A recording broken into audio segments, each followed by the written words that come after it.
Hello everyone, welcome to all of you in my lecture today. Already you would have seen that I have already did lots of video on my YouTube channel, but now I'm going to start the crash course or revision course you can say for the chemical reaction engineering topic. So I'll be covering only most of the important topic that is very important for the GATE examination point of view and that has been asked repeatedly in the GATE examination, and after that we'll move towards some basic concept as well, and we'll solve some numericals also. So today I'll be starting from variable volume reaction system because this is really very important, and most of the students got confused whenever they used to study the variable volume reaction system, right? So let's try to understand the variable volume reaction system first.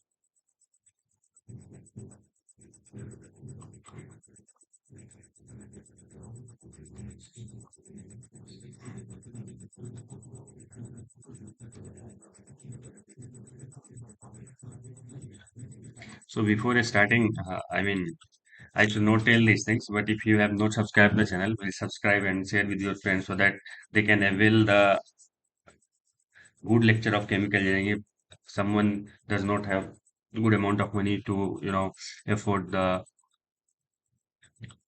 paid lecture, right? So yeah, so I'm going to start the variable volume reaction system. So you would have seen the topic that definitely that volume of the reaction system would not be constant. And the most important thing over here is that if we are talking about any reaction system, so the reaction would be happening in either, the reaction would be happening in the reactor, right? So inside the reactor, what you will see the volume of the reaction mixture is going to be changed, and how the reaction mixture volume will change, we'll let you later on. So first, before going to the actual topic, I'll try to demonstrate with some basic things, that is representation of reaction.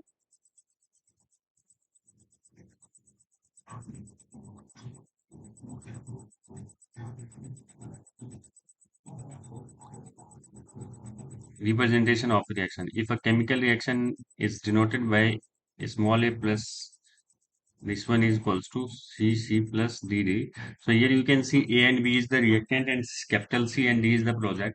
And a, small b, a small c and a small d is the stoichiometric coefficient of the reactant and product, right? So this is very important that you have to analyze these things, that which is reactant and which is the product. And I hope you must be knowing all these things because this is the basic concept. So if I want to write the rate of reaction, right? So let's say if minus Ri, that is equals to minus 1 upon V, and you can write dNi upon d, where I is your A, B, C, and D, so and so forth. And this formula of reaction is only valid for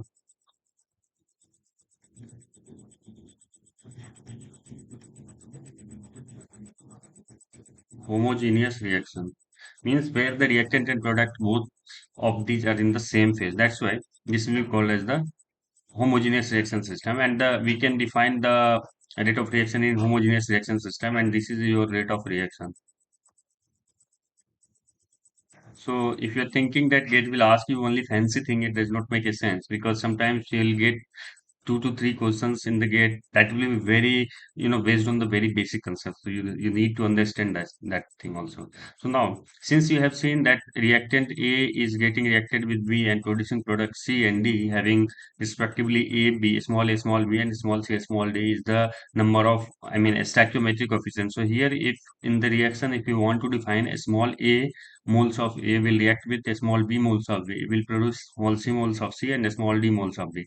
So this reaction will be happening. So, if let's say the thing is that here, obviously, you must be knowing these things, that the reaction is happening on the basis of the limiting reagent. That if a limiting reagent is the reagent which get consumed first inside the reaction. So if let's say B is the limiting reagent or A is the limiting reagent, so if A will get completely consumed in the reaction, then reaction won't be happening, because once A will be available for the reaction with B, then it will produce product C and product D. But if we are talking about A is a limiting reagent, then definitely if A is getting consumed earlier, then there won't be any reaction. So that is the case over here. So on to understand that thing, to quantify that limiting reagent, we will be defining a parameters that is called as the fractional conversion.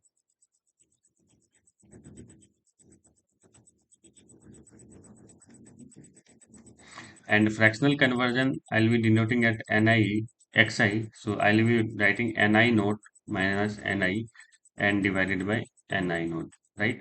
So here you can write xi is fractional conversion, and Ni naught is your initial number of moles, and Ni is your final number of moles of that particular substance for which on that basis you want to try to calculate the fractional conversion, right? So this is the case. So now I'll talk about some basic things about thumb rule of limiting reagents so that you it will be very easy to understand,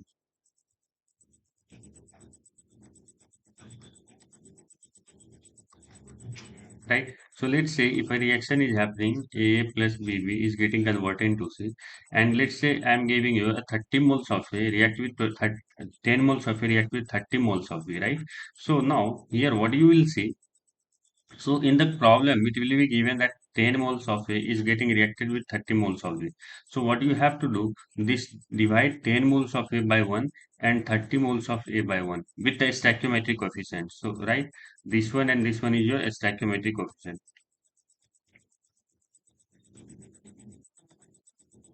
So you will be getting 10 and 30, right? So the thing is that what will happen, which is lesser? So you will see 10 is lesser compared to 30. So your A will be your limiting agent. Means 10 moles of A will react with 30 moles of B, and this will get completely consumed inside the reaction. That's why this will be your limiting reagent. Only 10 moles of A are available in the reaction per mole, I mean, for the 30 moles of A. That's why A will get completely consumed in the reaction earlier. Now, if I'll take some, let's say if A plus 2B is getting converted into C. If I say 10 moles of A and 20 moles of B reacting and getting converted into C. So now what you will do, 10 by 1 and 20 by 2. So you will be getting 10, here also 10. So if you will take the ratios, you will get 1 is to 1. So no one is limiting agent. No one is in limiting or excess. So the both of the reactants will get completely consumed together. That's why this is the way, I mean, this is the shortcut method to understand the limiting reagent and the excess reagent, right? So if a component A is limiting reagent, then another component will be the excess reagent. So the reactions will be happening on that particular basis. So if you want to calculate the overall conversion of this reaction, you can write that Na naught minus Na divided by Na naught also, right? So this is the case. Or here, if you want to define Xa, that will be equals to Xb kind of thing. Why? Because both of these are getting completely consumed over here. But this may not be the case, but leave these things. That depends upon the conditions. We'll talk to you later on how these things will vary. So, so the thing is that the most important thumb rule is that we use to define conversion. Conversion is always defined to for limiting agent. Yes, you can define for another component also, but it's better to define conversion for the limiting agent. Why? Because if your limiting agent is getting consumed throughout the reaction, then there is no meaning of carry out that particular reaction further, right? So already I have defined that percentage conversion. I'll go a bit fast over here because Na naught minus Na divided by Na naught into 100. If I am assuming if a reaction is happening where A is your limiting agent, and on that basis I am just defining the percentage conversion. So if in the gate they are asking about fraction conversion, you don't have multiplied with 100. But if they are asking about percentage conversion, you just multiplied with the 100. So now I'm going to generalized I'm going to write a generalized form of conversion.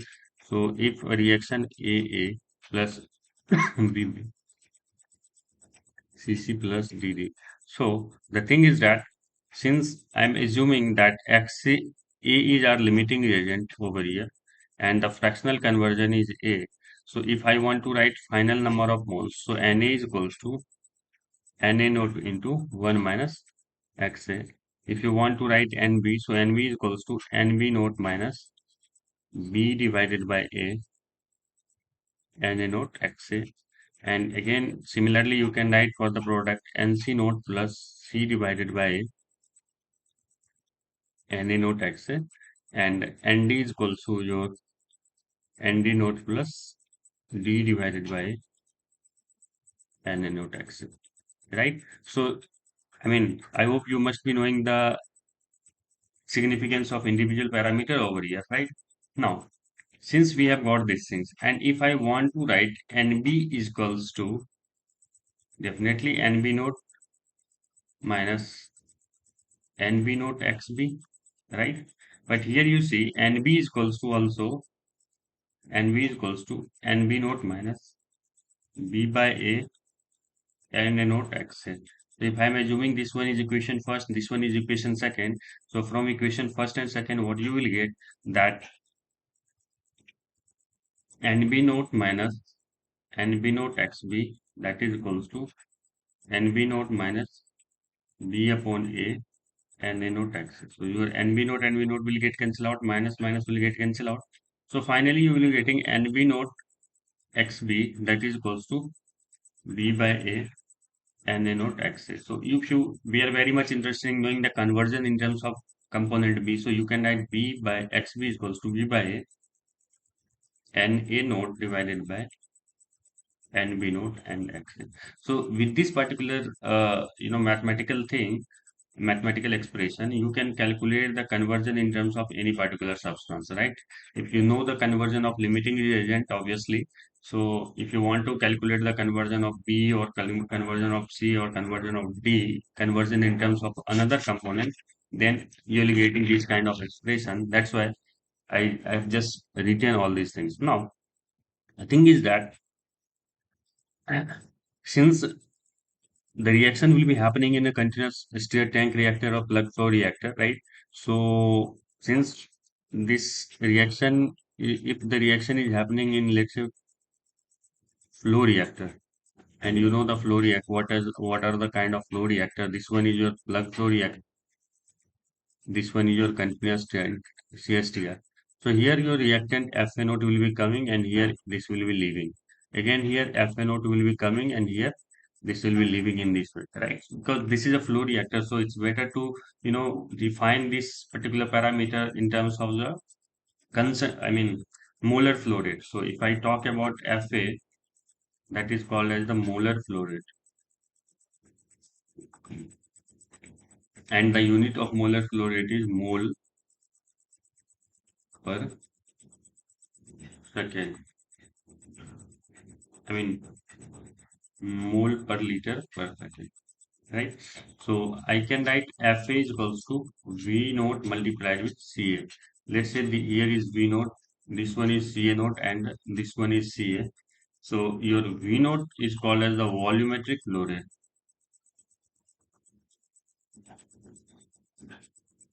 And obviously, CN is your concentration kind of thing, right? So this is the thing that you can write over here.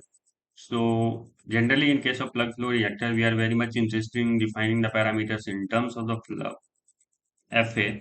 So that's why here, if you want to write exit conversion over here, let's say FA. So FA is equals to your FA naught into 1 minus XA, right? If your A, again, I'm talking about A plus BB is getting converted to CC plus DD, this kind of reactions. So if I want to write FB, so you can write FB is equals to FB naught minus B upon A, F A naught X a similar fashion. FC is equals to, you can write FC naught minus C upon, sorry, this is product, so that way it will be positive. So again, you can write FA naught XA, and the next parameters, that is FD is equals to, you can write FD naught plus G upon A,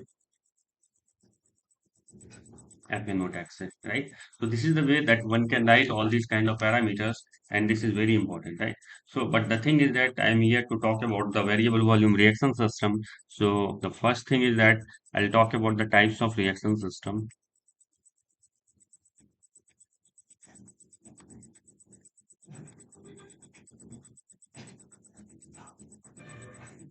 So we are having two types of reaction system. First one is your constant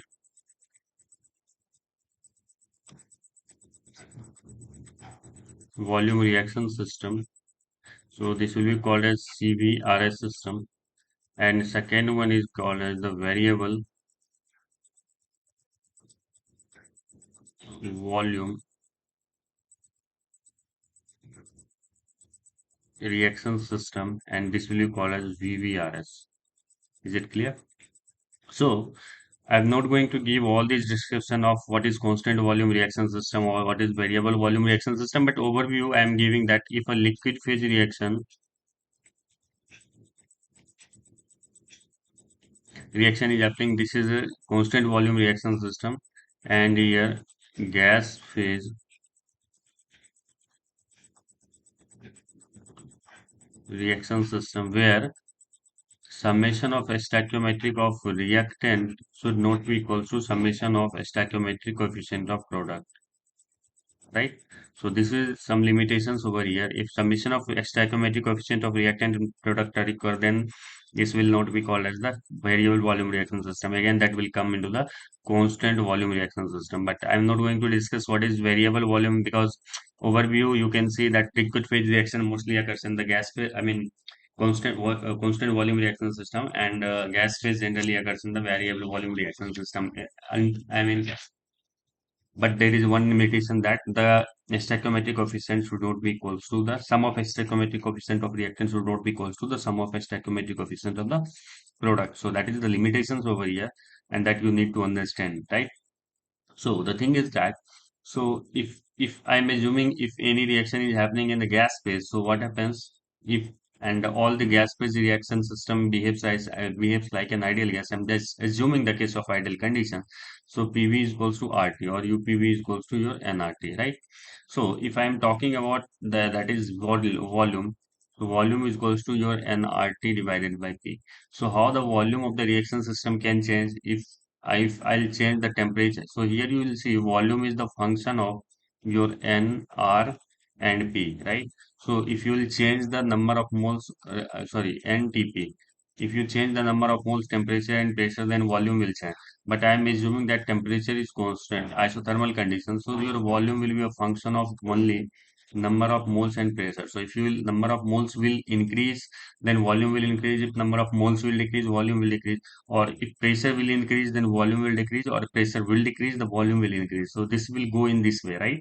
So that's a very important thing. But in order to understand these variations in the volume with respect to number of moles and number of, I mean, with respect to number of moles, I'm not talking about number of, I mean, pressure. So first I'll talk about if temperature pressure is constant.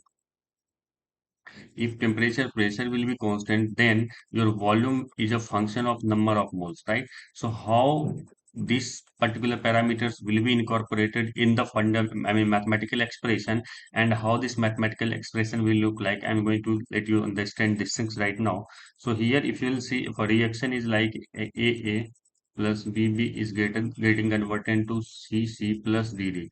So I want to understand that is the variations of number of moles for the variable volume reaction system, right? So first I'll be define a parameter delta A. Delta A is equals to C plus small d minus A plus B and divided by A. I'll be defining delta A. So this is very important. You can define delta A, and I'll be defining a parameter epsilon A. Epsilon A is called as delta A multiplied with YA naught, right? So you have, uh, you know the value of delta A. Delta A is equal to summation of nu I of product minus summation of nu I of reactant by a stoichiometric coefficient of your limiting reagent, right? That is the case. So you have calculated delta A. Let's say if a reaction is getting like 2A plus 3B is getting converted to 8C plus 9D, how can you write delta A? Delta A is equals to 8 plus 9 minus 2 plus 3 divided by 2, because that is equals to 17 minus 5 divided by 2, that is 12 by 2, that is equals to 6.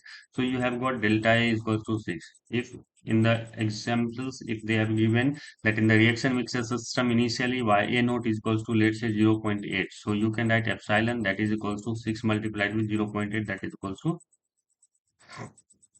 4.8. So you will be getting epsilon A is like that. So this is the value of epsilon that you will need in in the questions when you will be solving the variable volume reaction system. So the parameter epsilon is very, very important. And so just try to remember these things, how we can calculate the epsilon, right? So now epsilon can be also defined as that is equals to total number of moles initially minus uh, or in this way you can write, since you we are assuming that our A is our limiting reagent. So total number of moles when Xa is equals to 1 minus total number of moles when Xa is equals to 0. Things is same, but only the notation is getting changed. And the total number of moles when X is equals to 0, right? Total number of moles when X is equals to 0. So you can write total number of moles that is equals to NT naught plus delta A Xa Na naught. So you can write epsilon A that is equals to NT naught minus NT naught delta A Ya naught divided by NT naught. Is it clear?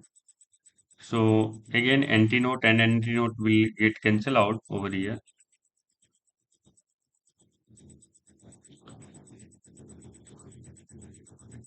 So we are very much interested in knowing the value of this delta, and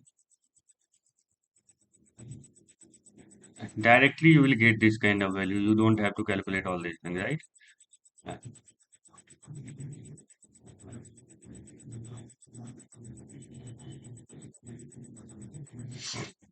So let's say if a reaction is like A plus 2B is getting converted into 3C, and you want to calculate the value of epsilon A. So how you will calculate the epsilon A? Just try to understand. If initially it has been given that 10 moles of A, 40 moles of B is getting reacted and producing 2 moles of C. So some one way is to calculate epsilon A is when Xa is equals to 0 and when Xa is equals to 1, and I'll write A, B and C, right? So when Xa is equals to 0, the total number of moles that is given 10, 40 and 2. When Xa will be equals to 1, the A will be getting completely converted over here. So X is equals to 1 means A will be equals to 0. And what about B? Since 10 moles of A is getting reacted, 1 moles of A getting reacted with 2 moles of B. So 10 moles of A will getting reacted with 20 moles of B. Means 20 moles of B will get consumed in the reaction. Now the remaining B would be, there in the reaction will be now 20. Now initially 1 moles of A is producing 3 moles of C. So 10 moles of A will be producing your 30 moles of C, right? But finally, initially 2 moles of C were there, but now again 30 moles will form. So here you will get 32. So now you will add over here, that is equals to 2 and 5, and here you will add, that is equals to 52, right? So now here obviously you will calculate epsilon A. Epsilon A will be equals to what? Since this is a gas phase reaction, so epsilon A equals to 52 minus 52 divided by 52, that is equals to 0. Now, since epsilon A you have got 0, but if I will calculate epsilon A by this particular method, Ya naught multiplied with delta A. So delta A first you will calculate, delta A is equals to 3 minus 1 plus 2 divided by 1. So that is equals to 0. So delta A is obviously 0. If delta A is 0, then definitely your epsilon A will be equals to 0. So your epsilon A will be equals to 0. So this is the way that you can calculate the value of epsilon. This is very, very important in order to understand the variable volume reaction system, because this parameters is very, very important. So in the next lecture, I'll be talking about the subsequent topic of the variable volume reaction system, where I'll take the effect of temperature and pressure also on the reaction system and how this reaction system or how the rate equation will look like. Right now, I took only the example of at constant temperature and constant pressure. If number of moles is getting changed, then how the reaction mixtures number of moles will look like and how look like, right? So that's all for the today's lecture in this lecture. And in the next lecture, I will talk about all these things. So thank you all for attending the lecture and try to share. Please subscribe and share the channel as much as you can. Thank you.